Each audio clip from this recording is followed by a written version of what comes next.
성경 본문 읽도록 하겠습니다. 지난주부터 저희가 사도행전 보고 있습니다. 사도행전 1장 12절에서 26절입니다. 사도행전 1장 12절에서 26절입니다. 읽겠습니다. 그리고 나서 그들은 올리브산이라고 하는 산에서 예루살렘으로 돌아왔다. 그 산은 예루살렘에서 가까워서 안식일에도 걸을 수 있는 거리에 있다. 그들은 성 안으로 들어와서 자기들이 묵고 있는 다락방으로 올라갔다. 이 사람들이 베드로와 요한과 야고보와 안드레와 빌립과 도마와 바돌로메와 마태와 알페오의 아들 야고보와 여신당원 시몬과 야고보의 아들 유다였다. 이들은 모두 여자들과 예수의 어머니 마리아와 예수의 동생들과 함께 한 마음으로 기도에 힘썼다. 그 무렵에 신도들이 모였는데 그 수가 120명쯤이었다. 베드로가 그 신도들 가운데 일어서서 말하였다. 형제자매 여러분, 예수를 잡아간 사람들의 앞자리가 된 유다에 관하여 성령이 다윗의 입을 빌어 미리 말씀하신 그 성경 말씀이 마땅히 이루어져야만 하였습니다. 그는 우리 가운데 한 사람으로서 이 직무의 한 몫을 맡았습니다. 그런데 이 사람은 불의한 삭스로 밭을 섰습니다. 그러나 그는 거꾸러져서 배가 터지고 창자가 쏟아졌습니다. 이 일은 예루살렘에 사는 모든 주민이 다 알고 있습니다. 그래서 그들은 그 땅을 자기들의 말로 아겔다마라고 하였는데 그것은 피의 땅이라는 뜻입니다. 시편에 기록하기를 그의 거처가 폐허가 되게 하시고 그 안에 사는 사람이 없게 하십시오 하였고, 또 말하기를 그의 직분을 다른 사람이 차지하게 해 주십시오 하였습니다.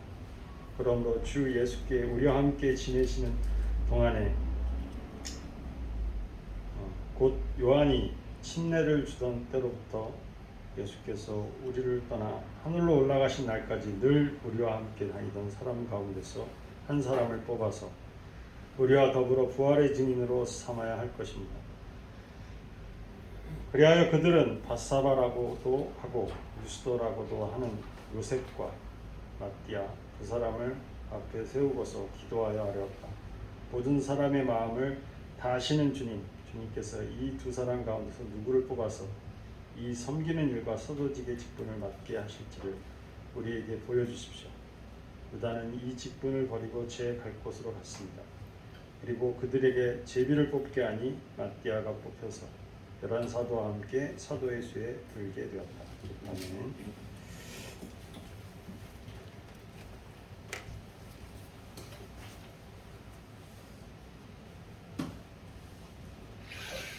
다시 여름이 된 것 같지요? 9월 폭염이라고 그러네요. 하나님께서 어느 때나 저희를 사랑하시는 그네의 사랑을 기억합니다. 그 설교 제목 쉬운 말로 바꿨습니다. 보궐이라는 게 잘 안 쓰는 단어, 선거 때만 쓰는 보궐 쓴 거 쓰다가 그냥 쉬운 말로 바꿨습니다. 그러다 보니까 설교 제목에서 내용이 많이 드러나는 이 뻔한 제목이 되고 말았습니다. 부족하면 채워야죠. 실제로도 그렇습니다. 오늘 메시지는 부족하면 채워야죠. 이 제목 그대로입니다. 그러니까 설교 시간 내내 졸아도 여러분 제목만 기억하시면 오늘 설교 잘 들으신 것입니다. 예수님께서 부활하신 후 40일 동안 제자들과 함께 하시며 하나님 나라에 대한 도리를 총정리하고 복습해서 가르쳐 주신 다음에 올리브산, 감난산이라고 번역했죠. 올리브산에서 승천하셨습니다.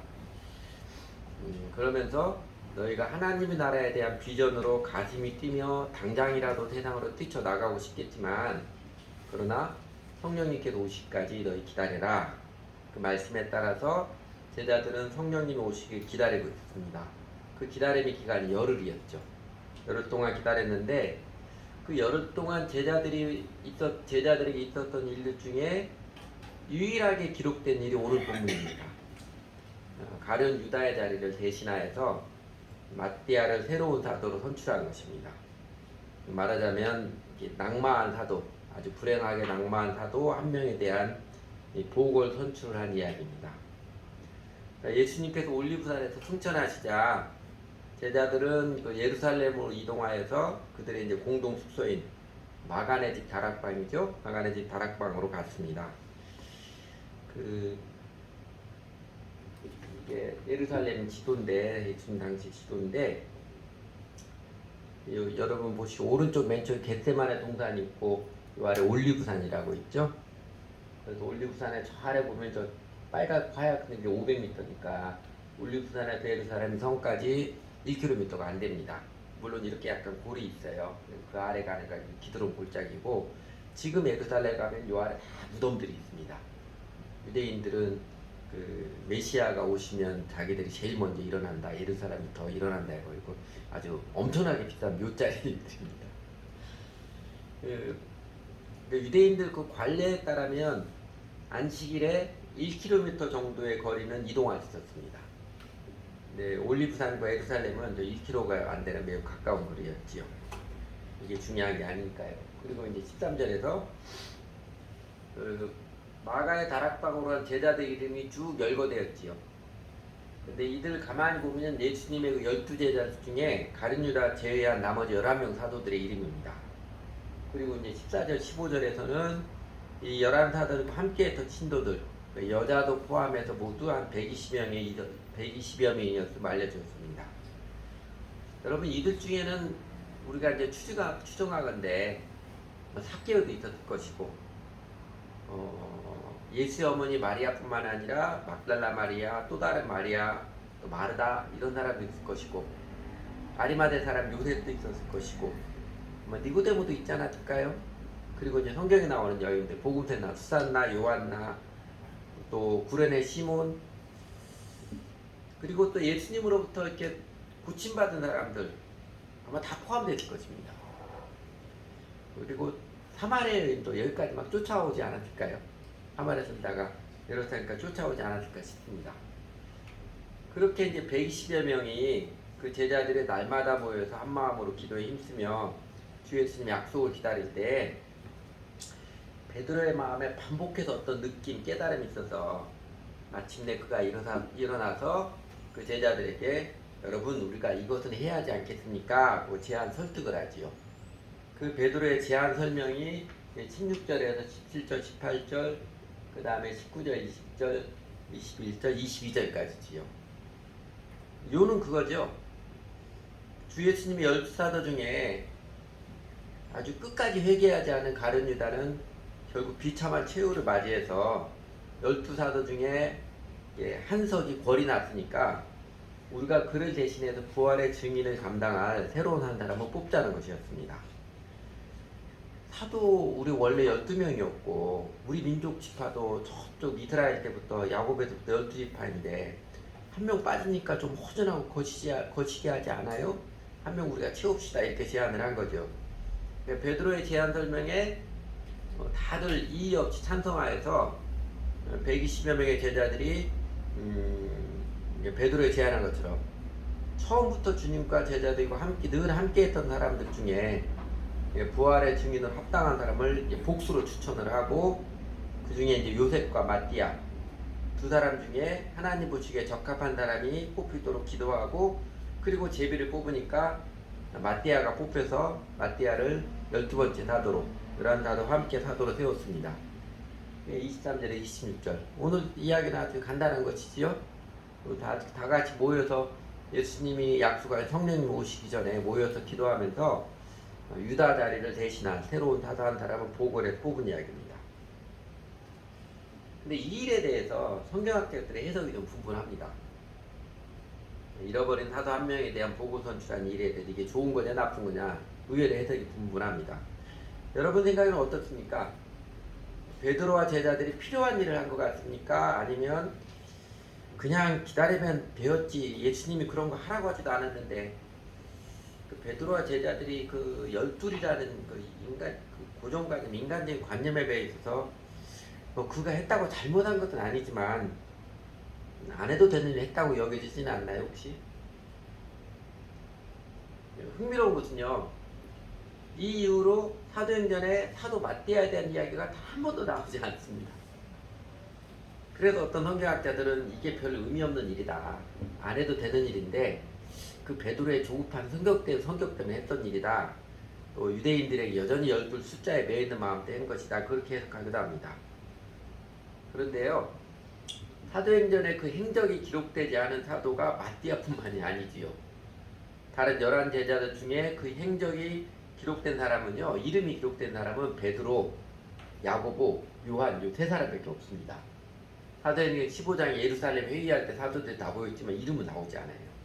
그러니까 다른 사도들 안드레, 빌립, 도마, 바돌로메, 마태, 열심당원 시몬, 알페오 아들 야고보, 야고보의 아들 유다, 다데오 이름도 나오지 않습니다. 그러니까 마띠아만 특별히 의미 없이 뽑아놓은 사람이라 해서 한 번도 나오지 않았다. 그걸 근거로 해서 마띠아 뽑은 게 별 의미 없다. 이렇게 단정하는 좀 무리입니다. 또 어떤 학자들은 사도행전에 보면 사실 반절 이상을 차지하는 게 사도 바울에 대한 기록이잖아요. 바울의 행전이잖아요. 그 사도 바울을 지칭하면서 하나님께서는 유다 자리를 대신한 사도에 대한 보관이 있었고 그게 바울이었는데 성미 급한 베드로가 차분하게 기다리지 못하고 그냥 인간적인 생각으로 한 사람을 보고를 해서 세웠지만 실제는 아무런 의미도 아무런 효력도 없지 않았느냐. 베드로가 괜히 자기 생각에 앞서서 그냥 안 해도 되는 일을 했다. 이렇게 해석하기도 합니다. 그러나 이 측면도 사도행전을 보면 이후로 사도 바울만 사도로 불린 게 아니지요. 바나바도 사도로 불렸잖아요. 사도는 숫자 12이라는 숫자가 중요한 게 아니라 그 문자적인 뜻 자체가 보내심을 받은 자라는 뜻이잖아요. 그러니까 부활하신 예수님의 증인의 삶을 잘 살고 있는 사람인가 이게 중요합니다.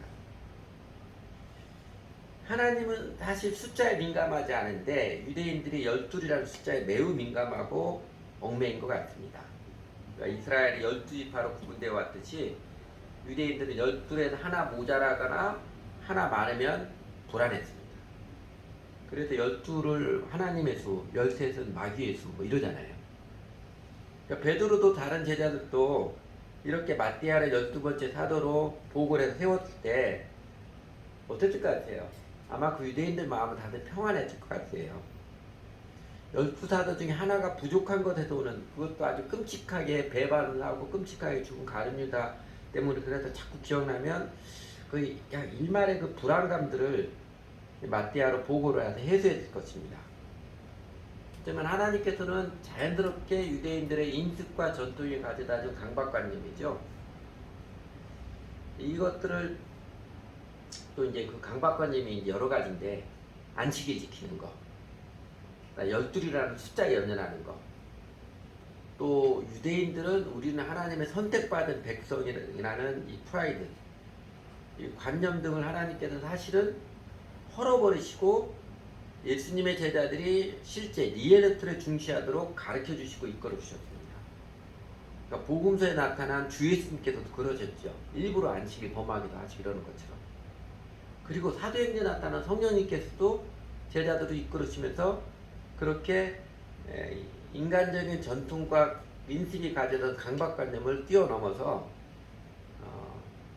실제에 중요하도록 리얼리티에 중요하도록 계속해서 이끌어 주셨습니다.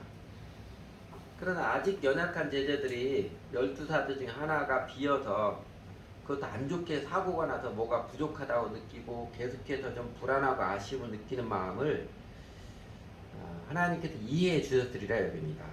그리고 이런 과정들을 하나님께서도 용납하고 포용해 주셨으리라 여깁니다. 그래서 성경에 기록해 놓지 않았을까 싶어요.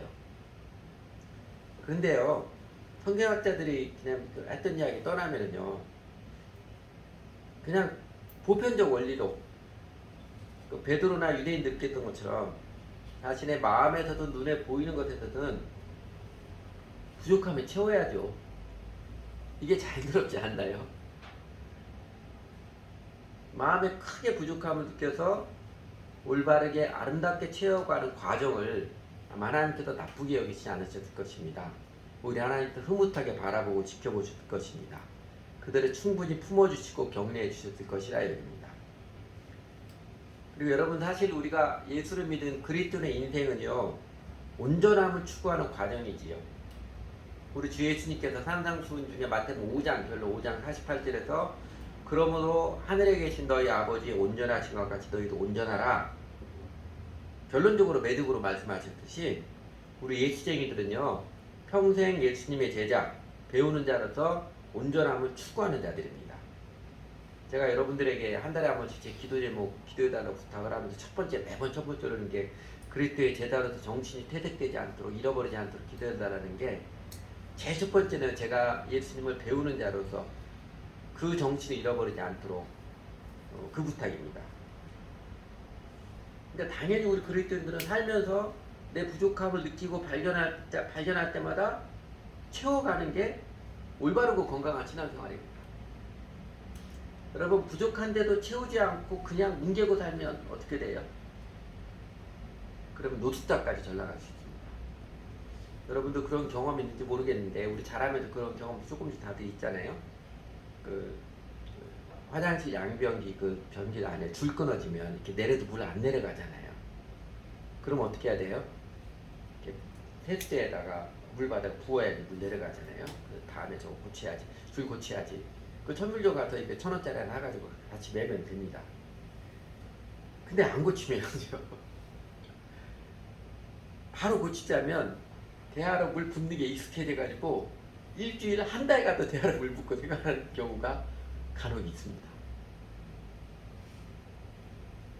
마찬가지 영적인 삶, 그리스도인으로 살면서 삶의 모든 일에도 마찬가지죠. 예를 들면 기도의 삶이 부족하다고 절실하지 않은데 내가 교회 다닌 지 10년이 지나는데도 아직도 날마다 개인기도 이 거룩한 습관이 세워지지 않았다면요 그 사람의 신앙생활은 사실 문제가 심각한 것입니다. 네, 계속 껍데기만 하고 있는 거예요. 그리고 이제 예배든 모임이든 그 어렸을 때 다 그러잖아요. 한 5분 10분 이렇게 습관적으로 넣는 태도 이거 고쳐야 된다는 거 어렸을 때부터 잘 압니다. 근데 1년 이내에 2년이 되도록 내가 이거 고쳐야 되겠다 2년 돼도 못 고치고 있으면요 예수님의 제자로서 문제가 심각한 것입니다. 내가 배워야 할 모든 것을 유치원에서 배웠다. 유치원에 다 배웠다. 로버트 풀곰이라는 사람이 쓴 책, 꽤 유명한 책이 있었죠. 한 40년에 한 유명했던 책인데 거기에 가르쳐준 게 이런 거잖아요. 다른 사람 때리지 마라. 물건은 쓰고 항상 제자리에 두어라. 이런 아주 뻔한 가르침이에요. 오늘 설교 제목처럼 부족하면 채워라. 인생의 뻔한 이치 원리인데 이런 그 사람들과 관계에서의 사랑의 태도 또 내 생활에 대한 단정한 소양 이게 유치원 졸업한 지 20년 30년 지났는데도 아직도 갖추지 않은 사람이 세상에 꽤 많습니다. 왜 그래요? 내가 인생을 아름답게 하나님 앞에 반듯하게 가치 있게 살고자 하는 그 열망은 없고 인생 날수가 계속돼도 그냥 쾌락과 욕망에만 매여 살았기 때문에 그렇습니다. 또 유치원에서도 배운 거 아직도 체득이 안 되는 그래서 그래요. 빌립보서 2장에 보면 사도 바울이 빌립보 교회를 방문해서 교제하며 격려해주고 싶은데 자기 여러 가지 처지가 도저히 못 가게 되니까 디모데를 보내고 또 에바브로디도라는 제자를 보내잖아요. 그 자신이 못 가서 안타까워서 에바브로디도를 대신 보내면서 그를 보내는 일을 이렇게 설명하죠. 그가 너희의 부족함을 채우려 하나니. 빌립보서 2장 30절입니다. 그렇게 설명합니다. 그러니까 제자들이 그리스도인으로 살아가는데 부족한 면들을 기꺼이 채워주고자 하는 마음이 사랑이고 그리고 예수님의 제자들은 살아가면서 본인도 느끼고 다른 사람도 가르쳐주는 이 부족한 면들을 느끼고 할 때마다 채워가는 게 건강한 신앙생활입니다. 에베소서 4장 15절 오직 사랑으로 참된 것을 하여 범사에 그에게까지 잘하시라. 그는 머리니 곧 그리스도라. 그 권면처럼 우리가 예수 그리스도를 나의 주님 우리의 주님으로 모시고 따르며 살아갈 때 사랑의 면에서나 참됨의 측면에서 우리의 부족함을 볼 때마다 기꺼이 채워가는 건강하고 아름다운 신앙생활입니다. 그리고요 그렇게 부족함을 채워가는 과정 잘 배우고 연단을 받아서 거룩한 태도 아름다운 습관을 세워가는 과정에서 하나님의 임재와 하나님의 능력을 경험해 갑니다. 아, 인생이 이렇게 살아가는구나. 내 삶의 여건이 여전히 쉽지 않아도 나는 연약함을 느껴도 그렇게 부족함을 채워가고 예수님 닮아가면서 인생의 행복과 보람이 무엇인지를 맛보아 나갑니다. 그 반대로 부족함을 채우려 하지 않고 올바른 모습으로 교정하려고 하지 않고 배우려고 하지 않고 그냥 내 고집대로 내 승질대로만 살면 어떻게 돼요? 그럼 그 심령에서 불안 떠나지 않습니다. 신경질 나는 거 안 떠납니다. 그 사람들은 나 좋아하지도 않고 재미없는 인생, 지겨운 인생, 짜증나는 인생 계속 반복됩니다. 부족하면 채워야지요.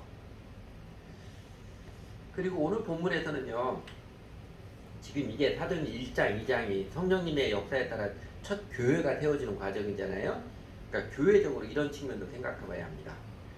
그 성경 역사, 또 예수님 이후로 교회 역사상 큰 부흥의 날이 있었습니다. 대표적인 게 몇 개를 지적하면 사무엘상 7장에 나오는 사무엘이 이스라엘 민족 지도자로 섰을 때 그 미스바 대부흥, 그 다음에 열왕기상 18장에 예언자 엘리야가 갈멜산에서 통쾌한 영적인 승리를 한 그 영적인 부흥, 승리의 부흥. 그 다음에 에스라서, 이스라엘이 바벨론 포로로부터 귀환하여서 예루살렘으로 돌아왔을 때 에스라가 하나님 말씀을 가르치고 그때 에스라 때 부흥이죠. 그 신약 이후로 교회 역사 대표적인 것은 16세기 종교개혁 때의 부흥, 그 다음 18세기 영국의 메소디스트의 부흥, 그 다음에 19세기 말 20세기 초 미국의 대각성운동, 미국교회 부흥 등입니다. 그런데 이렇게 이스라엘 구약 역사에서도 그 이후로 신약 이후 교회 역사 가운데서도 그 부흥 중에 단연 제일 큰 부흥은요, 사도행전 2장. 성령님이 강림하셔서 주 예수님의 교회를 처음 세우시고 교회가 힘차게 출발하는 오순절의 부흥입니다. 그러니까 첫 교회, 우리가 다음 주에 보겠지만 예루살렘 교회 첫날은 3,000명이 회심을 했고 둘째 날은 5,000명이 회심장을 있었고, 이런 기록은요, 사실 저는 그게 정말일까 지금도 잘 믿겨지지 않아요. 정말 하루에 3,000명, 5,000명 회심했죠. 그냥 누가 아무래도 누가 좀 과장한 것 같은 그런 느낌을 그냥 받곤 합니다. 그런데 어쨌든 제일 큰 기적이고 기적 중에 기적이고 놀라운 부흥의 역사를 증거한 것입니다. 여러분, 그래도 우리가 살아가는 시대 또 크리스천 중에 우리도 좀 부흥을 경험하고 싶은 사람들 많이 있잖아요. 우리도 그럴 때 부흥의 은혜를 경험하고 싶다는 사람들이 곧잘 나타나는 안타까운 현상이 부흥 현상만 보고 그걸 모방하려는 모습이죠. 일단 미스바에서든 갈멜산에서든 뭐 오순절에 일단 사람들 많이 모으고 그 모여서 큰 소리로 찬양하고 기도 큰 소리로 뜨겁게 일방적으로 기도하고 그러면 부흥이 된 것처럼 그 현상을 모방하려고 급하는데요. 이건 매우 피상적인 소치입니다. 그리고 제가 보니까 교회 부흥 역사에서 이전에 교회가 이렇게 해서 그렇게 큰 소리로 기도하고 같이 모여서 해가지고 그렇게 모방해서 실제로 부흥이 일어난 적은 한 번도 없었습니다. 그리고 모방해서 부흥이 일어난 적은 없었어요. 놓치지 말아야 될 중요한 포인트가 이것입니다. 아마 제가 여러 번 이야기해서 기억하시는 분도 있을 거예요. 앞에서 제가 예를 들어서 미스바 부흥, 갈멜산 부흥, 에스라 부흥, 그리고 종교개혁 18세기 영국, 19세기, 20세기 미국의 부흥에는 하나같이 공통점이 있었습니다. 그게 뭐냐면요, 진정한 부흥에는 언제나 하나님의 말씀 앞에 정직하게 응답하는, 하나님 말씀 앞에 올바르게 방향 전하는, 하나님의 말씀의 가르침에 따라 부족함을 채우는 회개가 먼저 있었습니다. 제가 일일이 성경 확인하지는 않을게요. 여러분들이 직접 집에서 확인해 보십시오. 사무엘 때 미스바에 다들 모여서 울며 기도하는 부흥 집회가 있기 전에 뭐가 있었냐면요, 사무엘이 먼저 너희가 정말로 하나님께 돌아오려거든 너희 마음과 생활에서 우상을 버리라, 회개의 말씀을 전했고, 이스라엘 백성들이 그것을 받아들여서 먼저 자기 마음과 삶에서 우상들을 척결하는 회개의 행동이 먼저 있었습니다. 그리고 나서 마음을 깨달아서 모여서 기도하기 시작합니다. 갈멜산에서 엘리야가 하늘에서 불이 내리는 놀라운 영적 권능을 나타내기 전에도 엘리야가 뭐 했어요? 엘리야가 율법의 말씀에 따라서 제단을 다시 쌓는 일이 있었습니다. 에스라 때에도, 에스라 7장 10절에 보면 에스라가 여호와 율법 영구하여 준행하며 그 윤리와 규례를 이스라엘에 가르치기로 결심하였었더라. 과거 분사입니다. 그 말처럼 전혀 이스라엘 백성들이 다시 돌아갈 소망을 유지할 때 에스라 일찍부터 바벨론 포로를 했을 때 자기는 하나님 말씀 연구하겠다 헌신을 하고 계속 준비를 해왔고 하나님 느닷없이 고레스 칙령의 이스라엘 백성들이 예루살렘 돌아갔을 때 그 에스라가 바벨론에서 돌아온 이스라엘 백성들에게 하나님의 정직한 말씀을 가르쳤고 백성들이 그 가르침 받아서 마음과 삶을 고쳤었고 그랬지요. 그래서 부흥이 일어났고 종교개혁 때도 마찬가지죠. 하나님 말씀 무시하고 그냥 미신으로 자꾸 흘러가는 교회 모습에 대해서 하나님 말씀의 정직한 도가 무엇인지를 바로 깨달은 사람들이 그 말씀을 정직하게 전하기 시작했고 18세기 영국도 마찬가지죠. 영국의 국교회 태어나서 죽을 때까지 다 자기는 당연히 구원받은 사람이니 그렇게 생각하는 영국 사람들 그게 아니다. 회심이 있어야 된다. 내가 죄인됨을 인정하고 회심이 된다. 거듭나야 된다. 이래서 부흥이 일어났고 19세기 20세기 미국의 대각성도 마찬가지입니다. 그러니까 진정한 부흥이 있을 때마다 교회는 하나님의 말씀에서 많이 일탈한 모습을 바로잡는 회개 하나님 말씀에서 하염없이 떨어져도 부족한 모습들을 고쳐잡는 그 행동들이 먼저 있었습니다. 그러니까 진정한 부흥에는 언제나 영적으로 부족한 부분을 채우고 그릇된 부분을 바로잡는 응답들이 있었습니다. 여러분 그렇게 보면 사도행전 2장의 제일 큰 부흥 오순절 성령 강림의 부흥에 앞서서 사실 오늘 본문의 이야기도 부족함을 채워가는 온전함을 이루어가는 한 과정의 이야기로 볼 수 있지 않을까요? 물론 오순절 성령 강림 제가 다음 주랑 그 다음 주 이야기할 텐데 그 부흥에서 성령 강림 부흥에 앞서서 준비시켜준 것 예수님이 이 땅에 내려올 때부터 준비시켜 주셨습니다. 12제자 삼고 120명까지 수하면서 그때부터 준비 다 시켜준 거예요. 그냥 오순절 그날 열심히 기도하니까 성령이 확 왕창 임해가지고 그날 갑자기 부흥이 터진 거 아닙니다.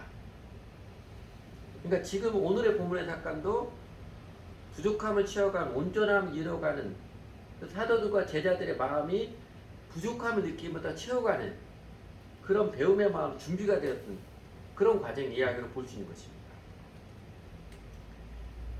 하나님 앞에 느껴지는 부족함은 개인적으로든 교회적으로든 바로바로 채워가야 합니다. 또 온전함을 추구해야 한다. 제 생각에는 오늘 본문에서 우리가 던져주는 큰 메시지 중에 하나가 하나님 앞에 느껴진 부족함은 개인적으로든 교회적으로든 바로바로 채워가야 한다. 온전함을 추구해야 한다. 이 메시지라 그렇게 받아들여집니다. 여러분 개인의 삶에서든 교회 생활에든 부족함을 채워가야 합니다. 그릇된 관행은 고쳐서 바로잡아가야 합니다. 잘못된 생각은 우리 올바른 생각 책 공부하면서 성경 하면서 바로잡아가야 합니다. 부족하면 채워야죠. 이러면 혹시 우리들 중에도 대번에 내 지갑에 돈이 부족한데 돈을 채워야겠구나 재빠르게 적용하는 사람도 있을지 모르겠어요. 여러분 그러나 부족하다고 아무거나 갖다 채우거나 아무렇게나 채우면 나중에 더 큰 낭패와 더 큰 후유증을 겪습니다. 돈 이야기가 나왔으니까 여러분 예를 들어서 돈 부족하다고 그냥 쉽게 현금 서비스 받고 카드 대출 받고 해버리면 나중에 어떻게 돼요? 신용불량이 되고 말잖아요. 우리나라 그 대한민국 현대사에서 3대 붕괴 사고라고 그러지요. 아마 여러분 기억에 삼풍백화점 무너진 거하고 성수대교 무너진 사건은 다 기억할 거예요. 근데 그보다 먼저 나이 드신 분들이 기억할 겁니다. 와우 아파트 붕괴 사고 있습니다. 제가 그 모습인데 이거 애니메이션이 안 깔아내서 사진 찍기가 같은데 저렇게 생긴 와우 아파트 그 서대문구 창천동 와우산 있거든요. 그 아래 1970년 69년에 아파트를 시범으로 아파트 새로 지었습니다. 그래서 박정희 대통령이 와서 이제 준공 테이프도 끊고 그랬는데 70년 4월 8일 아침에요. 저 아파트 한 동이 완전히 무너져 버렸어요. 그래서 한 40여 명이 죽고 또 부상당한 사람 훨씬 더 많습니다. 여기 보면 한때 기초공사 헛수액 그러잖아요. 그래서 그 옆에 동도 위험해서 나머지 옆에 동도 다 철거해버렸어요. 왜 그랬어요? 저게 산자락에 지어서 기초 튼튼하게 세워야 되는데 기초를 튼튼한 시멘트로 꽉꽉 채워야 하는데 나중에 시멘트로 보니까 시멘트는 조금 모래만 가득한 거예요. 심지어는 그 기초의 터에다가 그냥 흙으로 메꿔버린 거예요. 모래하고 시멘트는 아침에 이렇게 붙어가지고 강건해지는데 흙은 안 붙거든요. 그러니까 쓰레기를 채운 게 드러났어요. 부족함을 채워야죠. 잘 채워야 합니다. 아무나 갖다 채우면 더 큰 사고가 날 수 있습니다. 그래서 여러분 오늘 보면 12이라는 숫자 맞추는 게 중요하다 그런 메시지가 아닐 것입니다. 또 마띠아는 이런 사람입니다. 소개해주는 것도 초점이 아닐 것입니다. 다시 보면 조금 묵상하면 마띠아도 대단히 굉장한 사람이에요. 왜냐하면 처음부터 요한의 침례도 처음부터 계속 함께 있었다는 사람인데 자기는 12자리에 뽑히지 않았거든요. 나를 왜 안 뽑아줘? 나 교회 개척할 때부터 개척 멤버랑 함께 했는데 왜 나는 집사 안 지켜주는 거야? 뭐 이런 사람이 있을 수 있잖아요. 그게 인간의 자연스러운 모습인데 이 사람은 자기 12사도로 예수님 뽑아주지 않고 그래도 끝까지 예수님과 함께하는 굉장히 훌륭한 사람이잖아요. 그런데 그 마띠아로 소개해준 초점이 아닙니다. 그러니까 주 하나님을 믿는 우리 개인도 교회도 부족함을 느낄 때 어떻게 잘 채워야 하는지 어떻게 온전함 추구해 가는지 아마 그 메시지를 우리에게 더 크게 들려주는 이야기라 받아들여집니다. 무조건 아무거나 들이대서 아무렇게나 채우지 않고 부족함을 올바르게 잘 채워가는 원리. 오늘 그 이제 예루살렘 교회죠. 아직 공식적으로 시작은 안 했지만 초대교회 사람들의 모습을 가르쳐 주는 게 이런 것입니다. 그 베드로의 공고에 따라 120명 제자들이 사도직 한 사람 마띠아 세우는 그 과정 특징이 어떤 것들이 있어요? 제가 보면 크게 세 가지입니다. 보편적인 자격 설정, 그 다음에 겸손한 기도, 그 다음에 제비뽑기. 이 세 가지죠. 세 가지가 있습니다.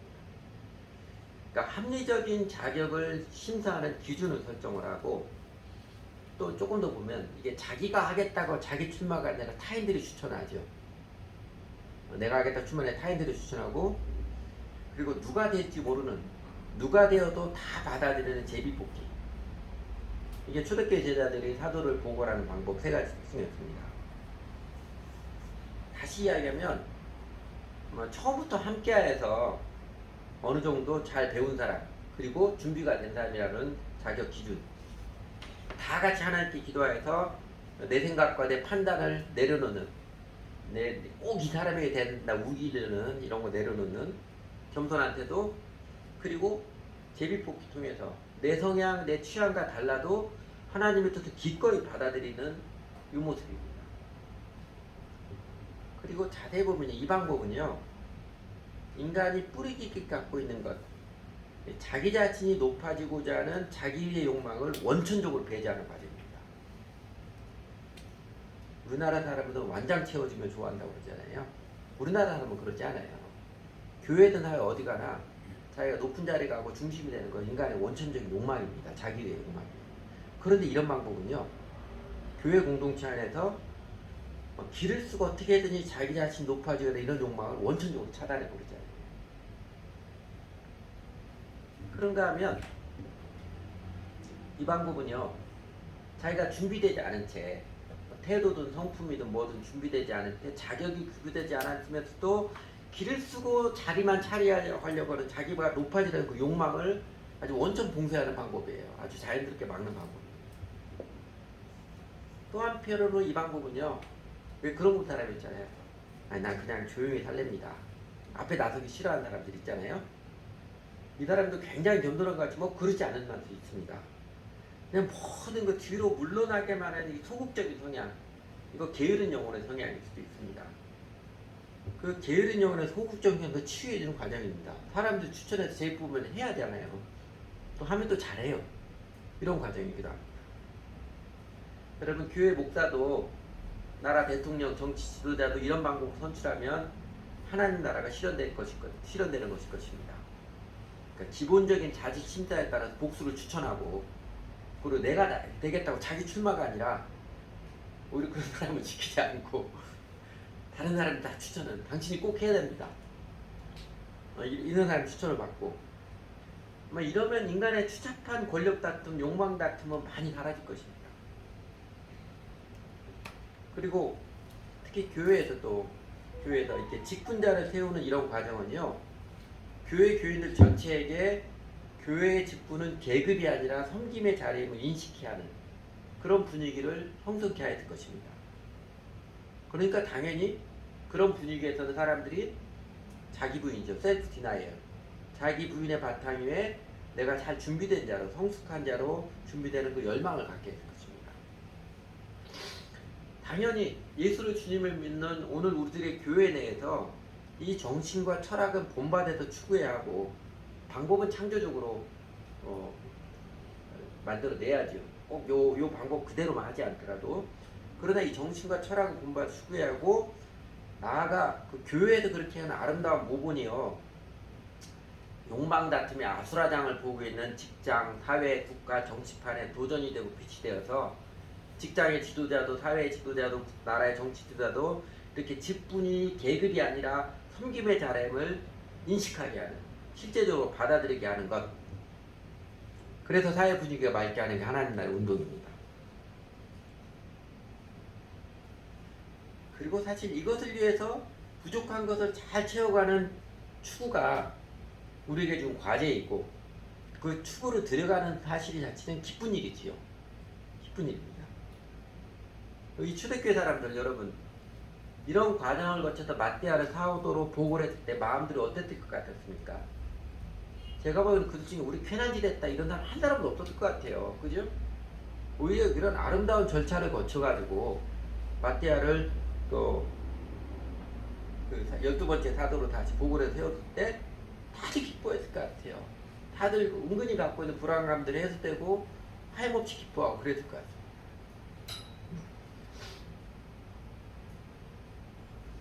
기도 모임에 나오는 사람들은 뭐 다 외우고 있는, 뭐 자연스럽게 이제 세뇌가 돼가지고 외우고 있는 컷일 텐데, 제가 금요일날 교회 기도를 기도하면서 대한민국 교회 우리 교회라는 위한 기도할 때 이 소망을 가지고 기도합니다.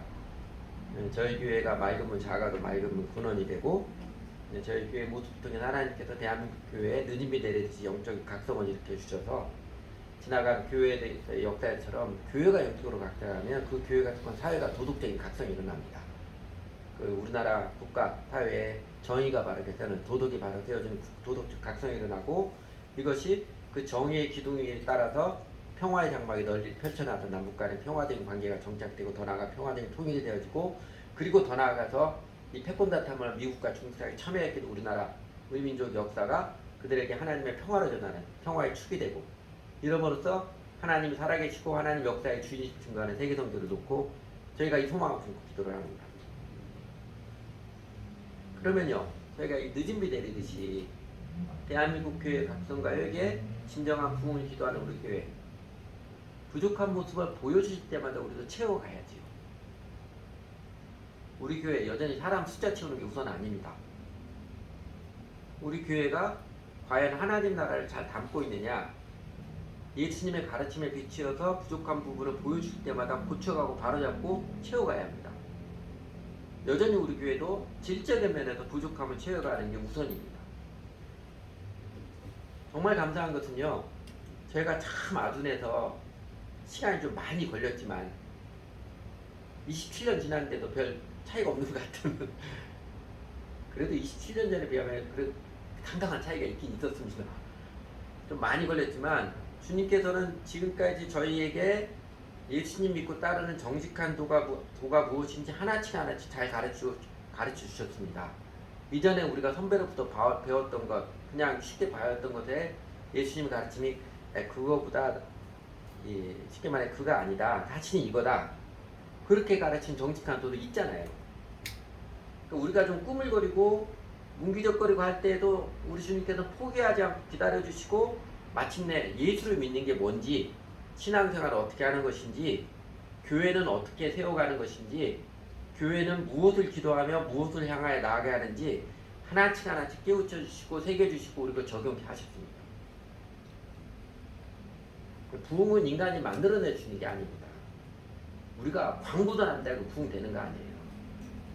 우리 주 하나님께서 전적인 주권적으로 행사하신 하나님의 은혜의 역사입니다.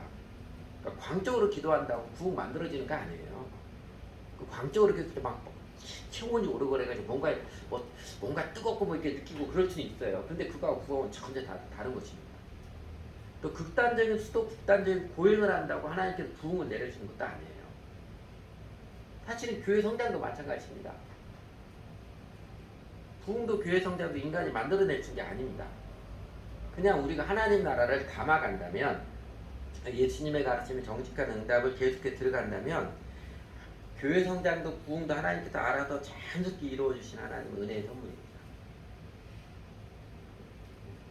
그러므로 부흥을 사모하고 기도하는 우리 교회, 우리는 초대교회 모본을 거울 삼아서 그 구약 이스라엘 역사와 신약 이후 교회의 역사를 통해서 반복해서 가르쳐준 도리, 부족함을 잘 채워가야지요. 하나님의 가르침에 정직하게 응답하는 믿음의 행동들, 회개 응답들을 기쁘게 들어가는 것이 마땅할 것입니다. 그렇게 부족함을 잘 채워가는 올바른 믿음의 응답을 들여가는 저희 교회를 우리 주님께서 결국은 맑은 물 근원이 되게 하시고 이 땅에 이 대한민국 교회 늦은 비 내리듯이 다시 한번 참된 부흥 그리고 놀라운 선교의 역사를 이루시는데 저희도 사용하시리라 그렇게 믿습니다. 좀 더 구체적으로 여러분 그냥 주일 예배의식 한번 참석한 것도 신앙생활 의무 다 했다는 그 면피 교회 생활 빨리 버리십시오. 그 마음 빨리 돌이키십시오. 부족한 신앙과 생활 온전함으로 돌이켜서 추구해 보십시오. 예수 그리스도는 나의 주님이십니다. 이게 주 예수님께 마음을 확정하고 침례를 받아야 할 사람은 침례도 받고 교인생 할 사람은 교인생할 때 기쁘게 하시고 그리고 시간과 재물의 우선순위 확실하게 신실하게 들여서 주일날 예배와 성경학교 시간 우선적으로 들여서 성경학교도 즐겁게 또 주중에 피곤한 시간이지만 신체적으로 매우 피곤한 시간이지만 교회 기도도 헌신적으로 참여해서 그렇게 온전함으로 채워야죠. 정직한 신앙생활 들어가야지요. 그래서 하나님께서 마침내 우리에게도 은혜 대박의 날을 베풀어 주신 날에 우리 모두가 아무도 소외되지 않고 기쁘게 참여하는 그런 날이 있었으면 좋겠습니다. 같이 기도하지요.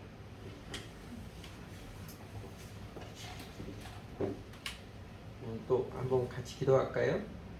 성령님께서 마음에 깨우쳐 주시고 감동해 주신 거 붙잡고 저희 입술을 열어서 함께 같이 기도하겠습니다.